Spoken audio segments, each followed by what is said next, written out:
ప్రపంచంలోనే అతిపెద్ద ధ్యాన కేంద్రమైనటువంటి కనహ శాంతివనం దగ్గర మనం ఇప్పుడు ఉన్నాం. హైదరాబాద్ నుంచి 50 కిలోమీటర్ల దూరంలో 1600 ఎకరాల్లో చేగురు విలేజ్లో దీనిని ఏర్పాటు చేయడం జరిగింది.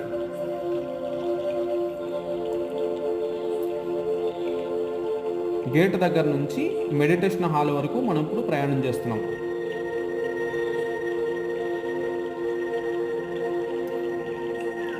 సంస్థ స్థాపించినప్పటి నుంచి ఇప్పటి వరకు 130 పైగా దేశాలలో 5000కు పైగా ఈ యొక్క సెంటర్లను ఏర్పాటు చేయడం జరిగింది. ఆయా దేశాల యొక్క జెండాలను మనం ఇప్పుడు చూస్తున్నాం.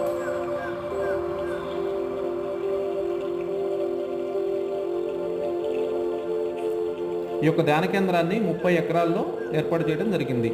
ఒకేసారి 1,00,000 మంది కూర్చుని ధ్యానం చేసుకోవచ్చు. 3 సంవత్సరాల కాలంలోనే దీనిని నిర్మించారు. ఒక పెద్ద సెంట్రల్ హాల్, దాని చుట్టూ 8 సెకండరీ హాళ్ళు నిర్మాణం జరిగింది.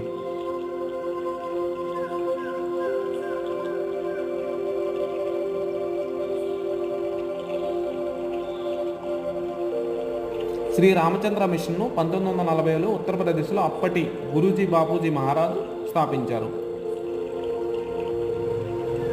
అప్పటి నుంచి నేటి వరకు 5000కు పైగా ధ్యాన కేంద్రాలు ప్రపంచవ్యాప్తంగా ఏర్పాటు చేయబడ్డాయి.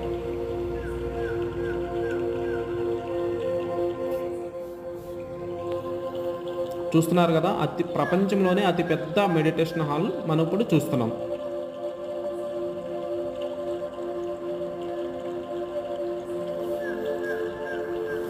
ధ్యానం చేసే అభ్యాసులకు ఆహ్లాదకరమైన వాతావరణం ఉండేందుకు మందిరం చుట్టూ పచ్చదనాన్ని పెంపొందింపజేశారు.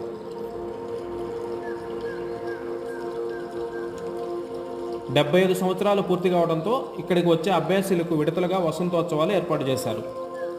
జనవరి 28 నుంచి 30 వరకు, ఫిబ్రవరి 2 నుంచి 4 వరకు, ఫిబ్రవరి 7 నుంచి 9 వరకు ఉత్సవాలు జరుగుతాయి.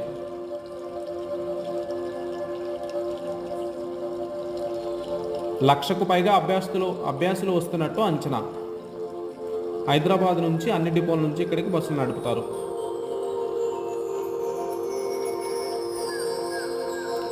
ఇక్కడికి వచ్చే ఆ అభ్యాసులకు ఉచిత వసతి, భోజన సదుపాయాలు ఉంటాయి.